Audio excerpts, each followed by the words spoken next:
The Kansas City Stars pick up a tie and a win in Oklahoma City, a preview of the Wichita Junior Thunder, and a look at the playoff scenarios as the Mid-America High School Hockey League season comes to an end this weekend on this episode of the Kansas City Stars High School Hockey Podcast.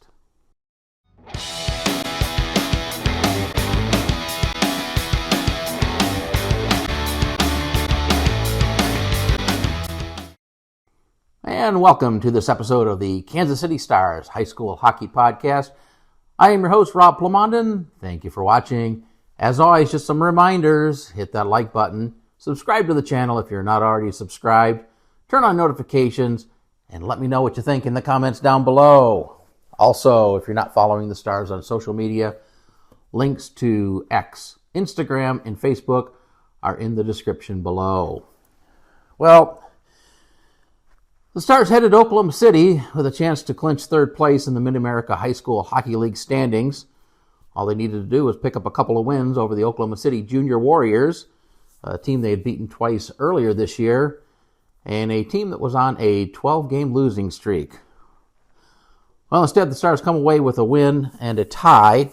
That coupled with the Knights' wins over Mid-Missouri means the Stars have some work to do this weekend against the Wichita Thunder if they hope to get third place in the standings. More on that in the third segment, so let's get into last weekend's games against the Oklahoma City Junior Warriors. Saturday's game ended in a 3-3 tie, a game that saw the Stars build up a 2-0 lead in the first period, only to see that lead disappear, and a late goal by Luke Gressel ties it to give the Stars a 3-3 tie. But this game just looked very slow, very sluggish. The team looked tired. They did not play aggressive, a lot of puck watching. Oklahoma City players setting up in front of the net. The first half of the first period just really did not look like there was a lot of energy. Maybe the team was tired from the drive down from Kansas City. Just slapping the puck down the ice, not getting the puck out of the zone efficiently. But things looked better in the second half of the first period. The Stars end up getting on the board first. It'll be Truett Spiker getting the goal here, taking the pass from Brody Hicks, a nice wrister that beats Jacob Spencer, the Oklahoma City goalie. That gave the Stars the 1-0 lead midway through the first period. So apologize for the highlights. I know they're a bit grainy, but that's the best I had, and so we'll have to go with it. Gavin Almany makes it 2-0 later in the first period, taking the pass from Gavin Pascoe and beating Spencer. Jackson Tillery also getting an assist as well, third goal of the year for Gavin Almany. Start of the second period, a lot like the first period. They did have some pressure early in the first period on the power play, but it just didn't seem like there was a lot of energy. They weren't moving the puck well, just slapping it down the ice, and eventually it caught up with them.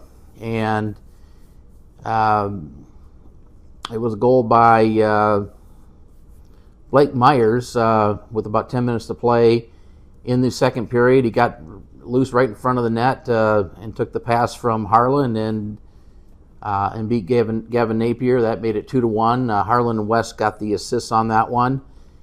Stars ended up with a break later in the second period on a delay penalty call. I forget who made the trip here, but looked like Oklahoma City has scored a goal, but the officials blew the whistle saying that the Stars had gained possession before the goal was scored. So a big break for the Stars there. Early third period, Jacob Paulson will get a chance here on the power play, but the puck bounces off his stick, and then another chance just moments later. Brody Hicks over to Spiker. Looked like he had a good opportunity there, but the puck rolled off his stick. Oklahoma City would tie the game in the second period. Looked like Napier made the save here, but the puck sitting loose just short of the goal line and then knocked in by Lane Pettinger, his third goal of the year. Wyatt picking up the assist for the Warriors on this goal, and then the Warriors will take the lead just a couple of minutes later. It'll be Connor Norman with his second goal on the turnover by the Stars in the defensive zone. That made it 3-2. Then the Stars putting on pressure late in the game. It'll be Gressel taking the pass from Spiker, who took the pass from Pryor, and that ties the game with 1:23, and for Gressel, his 14th goal of the year. So again, just my initial thoughts or my impressions of this game, and it's always, just to be fair, watching the game on my computer, watching it on TV is a lot different than watching it live. The game always seems a little bit slower when you're watching it on TV. So I just want to call that out, but it just didn't look like there was a lot of energy there. A lot of opportunities for Oklahoma City to set up in front of the net, and the Stars just not putting the kind of pressure, not moving the puck like they normally do, giving up odd man rushes in this game, and it results in a 3-3 tie. Gavin Napier faced 21 shots, stopping 18 of those. Jacob Spencer was in goal for Oklahoma City, stopping 16 of 19 shots, so that game ends in a 3-3 tie. Moving on to Sunday's game, this game looked more like what I thought the games would go this weekend. Looked like the Stars had a lot more energy, certainly at the beginning of the game. Looked like they were moving faster, better vision on the ice, moving the puck better, hitting players with passes, not just shooting it down the ice. So a much better game from that standpoint. Stars get on the board first with 4:48 to play in the first period. Puck dug out here to Shabilsky, who gets it up to Luke Gressel, who then chips it ahead for the breakaway and beats Spencer on the glove side. Aaron Wayne also getting an assist on that goal, and for Luke Gressel, his 15th of the year. That was actually on a 4-on-4 situation. Carson Ritter makes it 2-0 in the second period, a wrister from the point that beats Jacob Spencer. Almany and Glendenning getting the assists on the goal, and second goal of the year for Reuter. Gavin Napier made some really nice saves in this game, including this one on a breakaway by, I believe it was Ethan Goodrich, who gets loose here, actually in a short-handed situation, and Napier makes a nice save here. Game got a little chippy toward the end of the second period. Here, Josiah McRae and Alex Portillo get into a little bit of a scrum, and it looks like there may have been punches thrown by Portillo here at the end of this. This kind of got the Oklahoma City fans a little bit riled up as they started chirping at the referees. In this situation, both McRae and Portillo were given 10-minute misconducts, and McRae ended up with a double minor for roughing, so the Stars ended up in a short-handed situation. In fact, early in the third period, had to kill a 5-on-3. But the Stars controlled the puck for most of the period, protecting that 2-0 lead, and then finally able to extend the lead to 3-0 with 1:53 to play. Gavin Pascoe taking the pass from Hicks and Pryor, and that beating Spencer to make it 3-0. Third of the year for Gavin Pascoe, and as the game went on, it got a little chippy in the final minute and a half. The Oklahoma City fans getting a little animated, maybe with the officials. I think at times maybe it wasn't child appropriate, but nonetheless, Stars come away with the 3-0 win. Gavin Napier stopping all 23 shots he faced to earn his third shutout of the year. And Jacob Spencer stopping 24 of the 27 shots by the Stars. So the Stars come away with 3 out of 4 possible points this weekend. Again, not what they certainly had hoped for, but it is what it is. And we'll talk a little bit more about what that means as far as playoff seedings here in the third segment. JV teams in action. The JV1 team did not have any games. JV2 played JV3, but as of this recording, I do not have a score on that, so I'll include that in next week's podcast. And JV3 had a couple of games against the KC Knights, and unfortunately did not come out with the desired outcome, losing 2-0 and 6-2. Up next, we'll take a look at the Wichita Junior Thunder on the Kansas City Stars High School Hockey Podcast. Well, the Stars are back in action this weekend as they host the Wichita Thunder for the final weekend of the Mid-America High School Hockey League regular season. This game has playoff seeding implications for both teams. I'll get into more of what the different scenarios are in the third segment. We'll take a look at the league standings and what the different scenarios might be. Wichita comes into this game with a record of 16-1-1, 33 points. Now, I must caveat this by saying they have not updated the league standings to include the two games Wichita played with Rockhurst last weekend, but I'm going to assume that Wichita won those games. So 16-1-1, 33 points. They're currently 3 points behind Northwest Arkansas, who has completed its season. So Wichita has played 4 less games than Northwest Arkansas, and again, I'll get into the potential seeding scenarios and what happens based on various outcomes. These two teams played earlier in the year in Wichita. Did not go well for the Stars, losing by scores of 8-2 and 2-0. It was Luke Gressel and Truett Spiker getting the goals for the Stars in the first game a couple months ago. Wichita, this is a fast team, a good skating team. They hold their positions very well. They're disciplined. They move the puck well. They're good on defense. They keep the play in front of them. They're rarely out of position. And they just really do they play very, very good hockey. A team that's really built for the Olympic-sized rink that they play on back home, but that certainly doesn't mean that it's any easier to slow them down on an NHL-sized rink, although that's something that the Stars are going to have to try to do if they hope to get a couple of wins here this weekend. Let's take a look at the stats here. They have a lot of players that can produce offensively, led by Nathan Zane, Dylan Roberts, outstanding, Toby House. Those are your top 3 guys, 33, 25, and 24 points respectively. But it doesn't stop from there. You can stop those guys, but then Clayton Riddle right there, Gavin Byers, Tucker Crowley, Dakota Riddle, Leonidas Epperly. These are guys, and there are several others. If you look down their roster, most of the players have either scored or at least have an assist this year of the guys that play full-time or near full-time at the varsity level. So it's not just stopping one line. You've got 3 lines out there, possibly 4 lines out there that can do damage. And again, these guys move the puck well. They score often, and if you make a mistake, they'll make you pay. You turn the puck over in the defensive zone, and very likely it's going to end up in the back of your net. So something the Stars are going to have to do is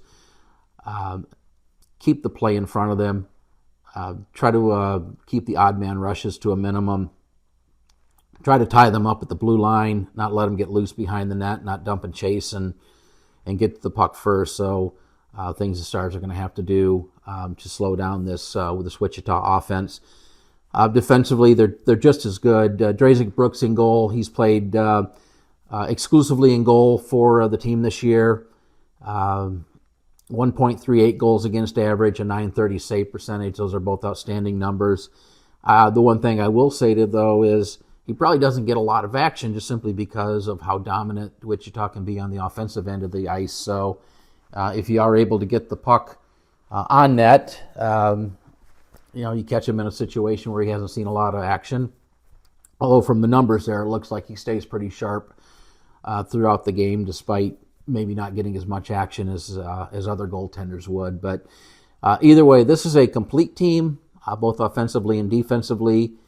But I will say this. I think if you can frustrate them, If you can get physical with them, again, keep the play in front of the defense, get pucks to the net, crash the net, try to get physical. They can be frustrated. It's a heck of a lot easier said than done. But those are the things that the Stars are going to have to do if they hope to get some points here this weekend. So, game times: Saturday night, 7:20 p.m. and Sunday at 10 o'clock a.m. Both games at KC Ice Center. The junior varsity teams are also in action. All three teams are in action this weekend. JV1 will be headed to Midmo for games Saturday night and Sunday morning. The JV2 will be taking on JV3 Friday night, and then a pair of games against Wichita Saturday evening and Sunday morning. And JV3 will wrap up its regular season against the JV2 team on Friday evening. Up next, we'll take a look at the Mid-America High School Hockey League standings and the playoff seeding scenarios on this episode of the Kansas City Stars High School Hockey Podcast. Well, the Mid-America High School Hockey League regular season comes to an end this weekend, so I thought we'd take a look at the standings and talk through the scenarios for playoff seeding as we head into the playoffs here the following weekend. Let me pull up the standings here, and apologize here. The Wichita Rockhurst games from last weekend had not been entered into the league website, so I made the assumption that Wichita had won those games and marked up what the standings would be based on the results of those games. So, starting with the bottom here, seeds 5 through 8 are locked in. The Saints in Oklahoma City have completed their seasons. Midmo and Rockhurst play this weekend, and there are no scenarios that would change any of the standings or seedings at 5 through 8. So Midmo, Saints, Oklahoma City, and Rockhurst are your 5 through 8 seedings. Now, where it gets interesting is at 1 through 4. So let's take a look first of all at 1-2, Northwest Arkansas and Wichita. It's just a question of which will have the 1 seed and who will have the 2 seed. And what makes it even trickier here is Wichita will only play 20 games, as they did not make up the games that were canceled due to the blizzard last month. And the league website does not have any language that speaks to how you handle with tiebreakers when teams don't play the same amount of games. But I'll get into that in just a moment. The real simple scenario is if Wichita wins 2 against the Stars, they will have 37 points and will get the number 1 seed. So that that makes it pretty straightforward. Where it gets interesting is if they get 3 or less points this weekend against the Stars, and just what happens. Do you just look at points? If they just look purely at points and the teams end up with the same number of points, the tiebreakers go as follows. First is head-to-head.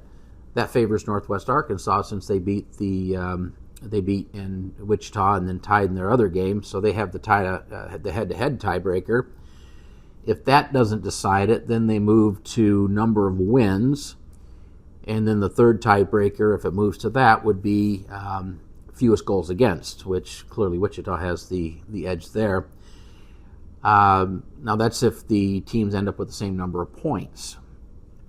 Now, let's say Wichita finishes with fewer points, fewer than 36 points, then do you look at win percentage? And if you look at win percentage, assuming you count ties as half wins and half losses, Wichita would have a better win percentage in all cases, regardless of the outcome of the games this weekend. They would have the advantage over Northwest Arkansas, and they would be the number 1 seed. So not really sure how that's going to play out, given the fact that the two teams did not play the same amount of games. So we'll have to see what happens once the games are completed this weekend. Taking a look at the Stars and the Knights, who are currently battling for the 3 seed. Now the Stars, had they beaten Oklahoma City in both games last weekend, would already have locked in at 3rd seed with the same number of points, regardless of the outcome of the games against Wichita. You'd have to look at the second tiebreaker since they split their two games earlier this season. The Stars would have had 13 wins versus 12 for the Knights, so they would get the number 3 seed. So what that means now is if the Stars get 1 point this weekend, they would have identical records. That's the tricky one. If the Stars get 2 or more points, they'll move ahead of the Knights, and they'll have the 3rd seed all by themselves. Obviously, if they lose both games, they'll finish 1 point behind the Knights in the 4th seed position. Where it gets interesting is if the Stars get 1 point this weekend, in which case they'll have identical records, and you'll have to move to that 3rd tiebreaker, which is fewest goals against. And as of right now, the Stars have 3 fewer goals, so the only way in that scenario the Stars would get the number 3 seed is if they allow 3 or fewer goals to Wichita this weekend, and that is a pretty tall order. But we'll see what happens. Now, what would be very interesting if the Stars end up with 1 tie this weekend and only give up 3 goals, and they end up with identical records. They split the head-to-head, and they have the same goals against. What becomes the 4th tiebreaker, because that's not spelled out in the league rules. So those are the scenarios. That is it's going to be interesting to see, and the Stars are going to certainly have a lot of work to do playing the 3-time defending champions this weekend. But you never know, and hopefully the Stars can pull out a win or get a couple of ties and move into 3rd seed. But we'll find out this weekend and see where things fall. Before I wrap this up, I'm going to get my notes here. I want to first of all thank Jason Pryor for his work in doing the live stream and doing the play-by-play for the road games this weekend. As much fun as it's been for me to do the home games, it's just not feasible or practical for me to travel with the team. So Jason handles the duties when the team's on the road and does a great job calling the games and keeping us informed as the games go on. Also want to thank Right Tree Service for sponsoring this video. They've been a great sponsor for the Stars this year. So that'll wrap it up. I hope to see you soon on another episode of the Kansas City Stars High School Hockey Podcast.